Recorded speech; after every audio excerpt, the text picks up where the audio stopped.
എന്നും ലഭിച്ചുകൊണ്ടിരിക്കുന്ന സ്നേഹത്തിൽ നിന്നും ദൂരെയാകുന്നതിന്റെ പേരാണ് ഒറ്റപ്പെടൽ. ഒരാളെ കൊല്ലാൻ പോലും ചിലപ്പോ അത് മതിയാകും. ഞാൻ നിന്നെ സ്നേഹിക്കുന്നുവെന്ന് ഇടയ്ക്കിടയ്ക്ക് പറയുക, എന്നിട്ട് ഒരു ദിവസം മിണ്ടാതിരിക്കുക. അമിതമായി ആദ്യം പരിഗണിച്ചവർ തന്നെയാണ് ഒടുക്കം അവഗണനകൾക്കും തുടക്കമിട്ടത്. വാടിക്കരിഞ്ഞ ചെടി പോലെയല്ല, വേരുകൾ ഉറച്ച മരം പോലെയാകണം നമ്മൾ.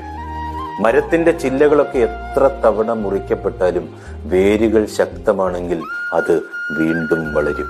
ഒറ്റയ്ക്കാവുന്നത് ഒരു തെറ്റല്ല, അതൊരു അവസരമാണ്. അത് വലിയ അനുഗ്രഹമാക്കി മാറ്റണം.